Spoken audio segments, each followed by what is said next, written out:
അസ്സലാമു അലൈക്കും.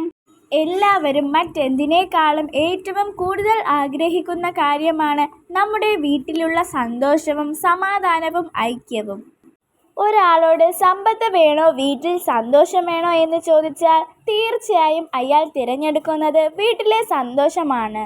നമ്മൾ ഈ ലോകത്ത് എന്തൊക്കെ നേടിയെന്ന് പറഞ്ഞാലും സമാധാനമില്ലെങ്കിൽ എന്ത് കാര്യം? ചെറിയ വീടാണെങ്കിലും പണമില്ലെങ്കിലും കളി പറഞ്ഞ് ഒന്നിച്ചിരിക്കുന്ന ഉമ്മായും ഉപ്പായും മക്കളും എന്തൊക്കെ പറഞ്ഞാലും പുറത്തു നിന്ന് കാണുന്നവർക്ക് അതൊരു അസൂയ കാഴ്ച തന്നെയാണ്.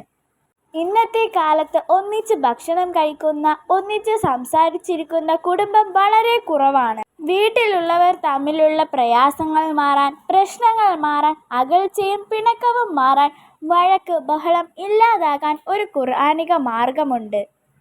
ഇനി പറയാൻ പോകുന്ന ആ ചെറിയ സൂറത്ത് ഓതിയാൽ ആ വീട്ടിലെ എല്ലാ പ്രശ്നങ്ങളും ഇല്ലാതാക്കി ആ വീട്ടിൽ സന്തോഷവും സമാധാനവും ഐക്യവും കൊണ്ടുവരും. ഏതാണ് ആ ചെറിയ സൂറത്തെന്നറിയണ്ടേ? സൂറത്തുൽ ത്വാരീഖ്, രാത്രിയിൽ വരുന്നത് എന്നാണ് അർത്ഥം. ഈ സൂറത്ത് ഓതേണ്ട സമയം സുബഹി ബാങ്കിന് മുൻപ് 3 വട്ടം ഓതുക. അല്ലാത്തവർ മഗ്‌രിബിന് തൊട്ട് മുൻപ് 3 വട്ടം ഓതുക. ഇൻഷാ അല്ലാഹ് നമ്മുടെ എല്ലാവരുടെയും ഹലാലായ ആഗ്രഹങ്ങളും ഉദ്ദേശങ്ങളും അല്ലാഹു നടത്തി തരുമാറാകട്ടെ. ആമീൻ യാ റബ്ബൽ ആലമീൻ. അസ്സലാമു അലൈക്കും.